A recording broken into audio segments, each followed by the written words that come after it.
Why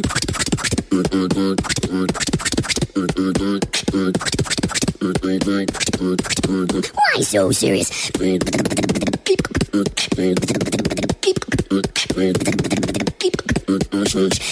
Why so serious? Wow, alright. I guess now I have to make the video. Hey guys, Jack Atlas Fan 69 here.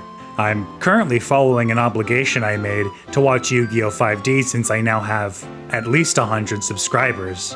I'm in the middle of working on that, and there's definitely going to be a video, but right now, I really wanted to get my thoughts out about Jongleur 2 Foliage Ass Dukes while it was still out and making huge waves in theaters. To succinctly summarize my thoughts on the film as a completely isolated piece of media that I watched for 2 hours with a serious scrutinizing eye, with a distinguished panel of colleagues, I can say that despite being incredibly flawed, the movie wasn't completely irredeemable, and I think a lot of the negative press surrounding it is incredibly sensationalized, which is actually really funny considering some of the movie's messaging.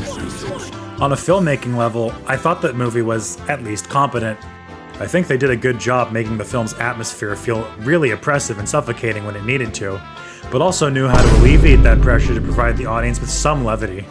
Some people may find the musical numbers contentious, and while they weren't really my cup of tea every time, my favorite one is when the Jongleur says his iconic catchphrase and then starts beatboxing. Why so? I think my favorite individual scene, however, has to be the Jongleur sex scene, where we the audience are subjected to an uncomfortably close camera angle of Joaquin Phoenix's Jongleur laying pipe for like 5 uninterrupted minutes.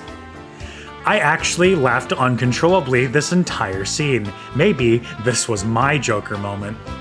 However, I think where a lot of the controversy stems from is the last half hour or so of the film, especially the ending. There's a pretty infamous scene where the guards drag Arthur to the bathrooms of Arkham, and it's not exactly explained what happens there, but considering that after this scene Arthur stops being the Joker entirely, combined with how the information is presented to us, a lot of people have started to assume the worst. Me personally, I believe in a much more lighthearted interpretation. I don't know, maybe I'm just more of an optimist at heart or something. Another big point of contention is the courthouse explosion. In the moment, this felt like a massive Deus Ex Machina, but because of how the ending shook out, this scene ultimately had zero purpose. At least, that's how it seems. Although at first it seems like this scene could only be explained through wild speculation, I believe that not only is there a clear answer, but it's what the filmmakers are trying to tell us. Think about it. The entire courthouse was under constant surveillance by not only law enforcement, but thousands of Jongleur supporters. How could somebody have set up or operated explosives of this caliber without being noticed? It somewhat defies reason the culprit not only would have managed to get that close to the courthouse at all, but also be completely uncaught. It's almost as though they were invisible or something. Wait a minute. An explosion that had seemingly no purpose whatsoever by a completely untraceable culprit? There's only one explanation. This is an intentional targeted attack by the Smiling Faces terrorist organization. You see, in the year 1998, in order to prevent terrorism, the international governments banned all nuclear research as well as air travel. All nuclear material was disposed of in the Gibsoft Islands, while the world's existing ICBMs were crashed into each other in the upper atmosphere in order to get rid of all of them at once, in a dazzling display of lights and explosions that would come to be known as the fireworks, a symbol of the world's newfound peace. However, while their efforts may have suppressed ideological terrorism, they were caught completely off guard by the imminent rise of terrorism for terrorism's sake. In the year 2003, during a key meeting of international representatives, one of the delegates gave a menacing smile before spontaneously exploding, killing countless. This was not only a completely unfounded method of terrorism, it also completely shook the foundations of the world peace that the world's governments worked so hard to acquire. However, this would only be the beginning. Under the oversight of supernatural entity and terrible chess player Kun Lan, using the twisted light of creation through his god hand, he would escalate this terrorist group into becoming something known as the Heaven Smiles. Their members, no longer bearing a humanoid appearance, now wore a demonic visage and gained the ability to turn invisible. You're probably wondering what this has to do with the Jongleur.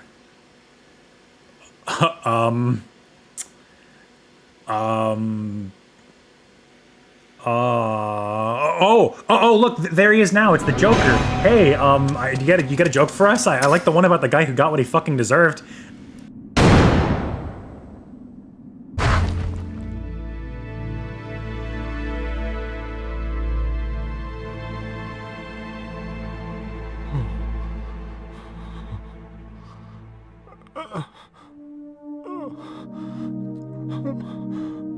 No, it wasn't me.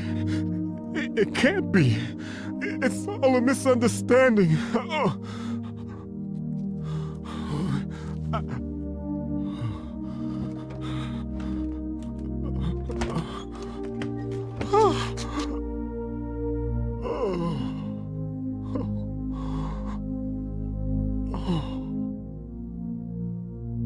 I think it's the fact that the movie ends on the Joker's death that really makes this ending so contentious.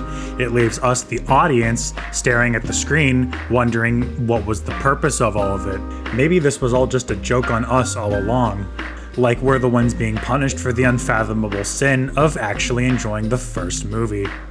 Could that really have been what all of it was for? Well, of course it fucking wasn't. He's not even dead. Even though it looked like Arthur Fleck died, what you have to remember is that the people who can't survive in Arkham Asylum don't actually die. Rather, they're sent down a level into Jonquil Prison. Here in Jonquil Prison, if the Jonquil pros catch you not practicing your beatboxing every 30 seconds, they send you into the lava, where you die for real. However, I believe that Arthur Fleck has what it takes to live out his entire Jonquil prison sentence, and we'll see him again in 50 years. Or when Warner Brothers needs more money. And that's going to be the end of this video. I'm sure this one is even more esoteric and dumb than usual, but might actually be getting busy soon with an actual job, so my upload schedule might start becoming a lot more sporadic. And I really wanted to just get one more out before that happens. Anyway, if you liked the video, be sure to like and comment what you thought about Joker 2. And subscribe and hit the notification bell to be the first person to see what gainful employment does to my sense of humor.